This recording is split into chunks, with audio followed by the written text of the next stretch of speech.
So there's probably very few of us out there who can truthfully say that we could go 24 hours without looking at any kind of social media at all. The social media market was valued at $219 billion in 2023, and it is expected to grow by another 14% and hit $259 billion in 2024.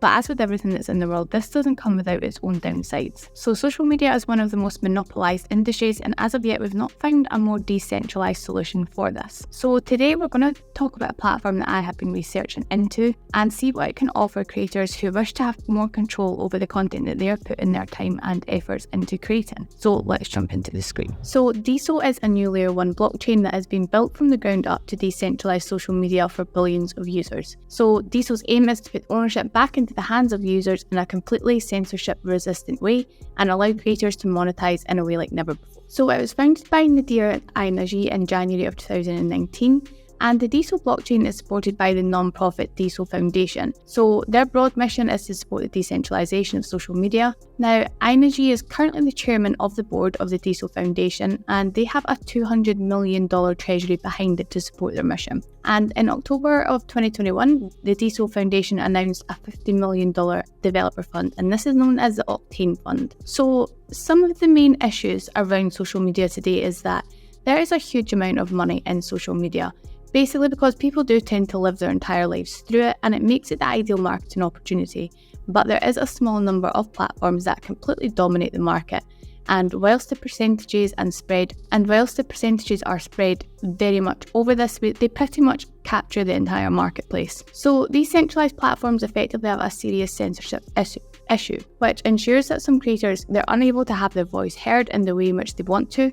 And also a lot of the rewards for creators, so the payment that they receive for the content that they put out, a lot of this is taken by these platforms. And up until more recently, most layer 1 blockchains out there, so we have Ethereum, Solana, Avalanche, Casper, they were all originally built with a DeFi focus, which means they're great for handling things like DeFi transactions and applications, but those are not storage-heavy social media applications. So where all of the data is stored pretty much forever, my own Facebook profile has probably been active since like 2006, 2007, something like that.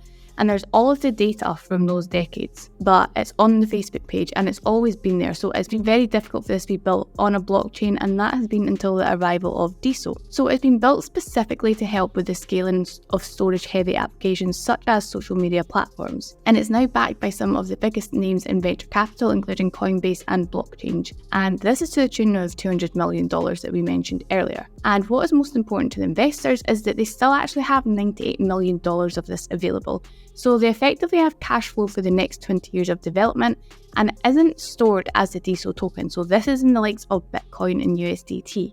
So it does remove a lot of the risk factor, because it means even if the Deso token does tank in a bear market or in general market volatility, the project can still keep up and running because it is not tied to the token. So the main reason that Deso can disrupt the social media as it is today is that when it comes to storage on a layer 1 blockchain, there can be huge costs associated with this. So if we take a look here, so this is on the Deso website, we can see that on Ethereum, for example, so this is a comparison on storing like a 200 characters on social media. So it's less than what you can put out in like a tweet or something like that. It's 200 characters. On Ethereum, this would cost you $78. And even on the likes of Cardano, it's still 15 cents each time. Whereas on Deso, this is less than 1 cent that you would be paying. Now, you might think that for Cardano, for example, that 15 cents isn't a lot. But if you're putting out, so say you're putting out a tweet thread. If you put out a tweet thread that has, say, 20 different tweets all linked into one thread, and you're doing that every day, the cost of this do end up adding up quite significantly. Now, in terms of storage, so if we wanted to store 1 gigabyte of data on Deso, this is $80. Now, if we wanted to store the same 1 gigabyte of data on Ethereum, this is $393 million. So there's quite a significant price difference between the two blockchains. And even on Solana, for example, this is still $1.3 million, which is a huge amount. And from what I have been digging into about all the data storage is that Deso is pretty much the only layer 1 blockchain that can handle the power storage for heavy applications. So the likes of your Facebook, Instagram, YouTube, you get what I mean on that. So if we take a look into the tokenomics side of it, we can see that 82% of the tokens are already in circulating supply. And we know that I am a huge fan of this because it means that we're unlikely to see more tokens being flooded into the market and diluting the price of this. And also another thing that I found out is that they're currently on a proof of work protocol. However, they are changing this to a proof of stake, which is super important because it focuses on enhancing the decentralization, censorship resistance protocol complexity, which is compared to other proof of stake schemes on Ethereum, Cosmos, etc. And you can read on their website here about the simplified roadmap after this. So it does give you a little breakdown of it. So we can see phase 1, proof of stake, bigger blocks, warp sync, and sharding. I'm not going to kind of talk through the whole website because that would be super boring for you, but you get the gist of it. You can come on to their website and take a read through it if it's something that you are interested in. So a few of the key facts are that this is a deflationary asset, so the number of Deso tokens in circulation will be decreasing over time, and since the price of any asset is based on demand and supply, as the supply of this reduces, if demand keeps consistent, the price will increase. So where we currently are with Deso is that we have over 85 million transactions that have been completed, and this is a volume of over 2 billion. And we can see as well that the creators, so it does show you the creator earnings as well, and they have already earned over $30 million. So we can also see in the Blockchain Explorer, so this shows us everything that has happened over the last 30 days. We can see that they've had nearly 2 million in transactions, and the monthly users are just over 110,000. So this is all pretty good signs. And if you scroll down a little bit, you can see as well, it shows you the social activity. So this is things that are taking part on the platform. Now we've had 5 million short form posts, we've had 6,000 long form posts, these reposts, total comments. So we can see that people are actually going on and they are using this.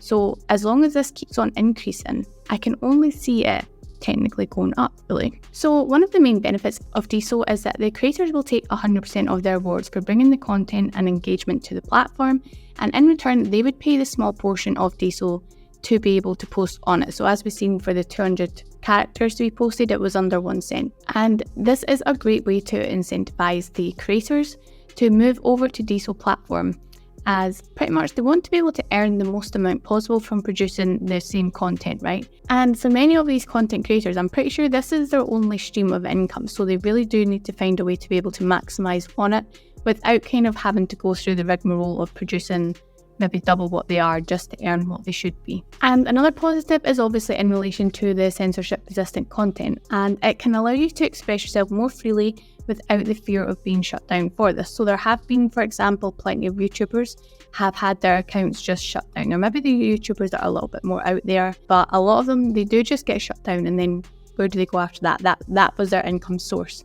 So they end up stuck in a rut. So Deso pretty much eliminates this possibility of happening. And a lot of platforms on the centralized form of social media, they have a very long list of criteria and rules and terms that you will agree to before they will monetize you or pay you effectively for your content. So with Deso, obviously the main benefit of this is that you have complete control over your own content. So I also wanted to quickly discuss Focus. So this is a fully decentralized application that contains the best part of the likes of Twitter, YouTube, Patreon, and it brings them all together in one application, and it allows creators to go and create different communities within this particular place so that you can come and you can interact with them in all kinds of different ways. And they are holding this big airdrop, so you can check this out on its focus.xyz, and they're currently offering, I think it's a 95% reward on this, and you can see it's already raised over $76 million on this, and you can also see some of the recent people who have been reserving on it.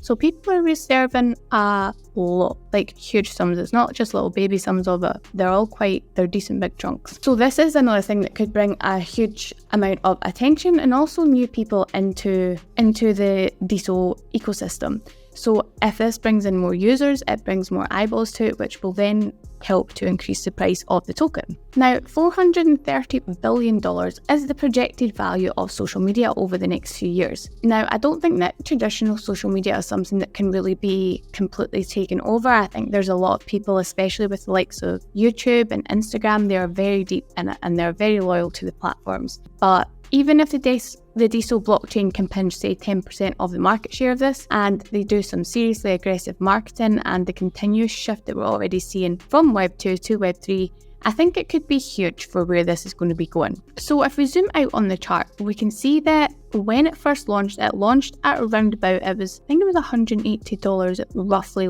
launched at. And then we saw a fairly sharp sell-off in terms of the timing of the launch. It did launch at the top of the market like most cryptos do, which meant that from where we currently are, it's about a 4.5x to get to where it was, which is really good. And I do believe that that is doable for a coin such as this. And we can see that over the last year, we have been seeing some pretty steep action on the upward trend.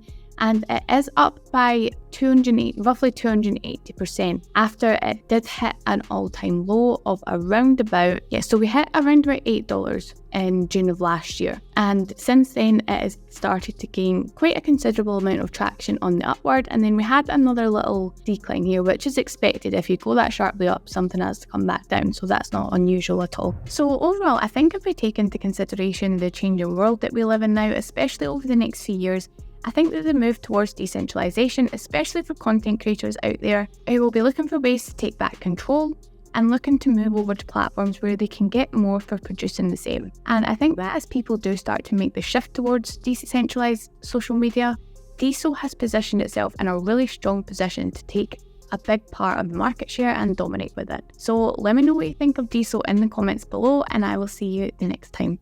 Bye.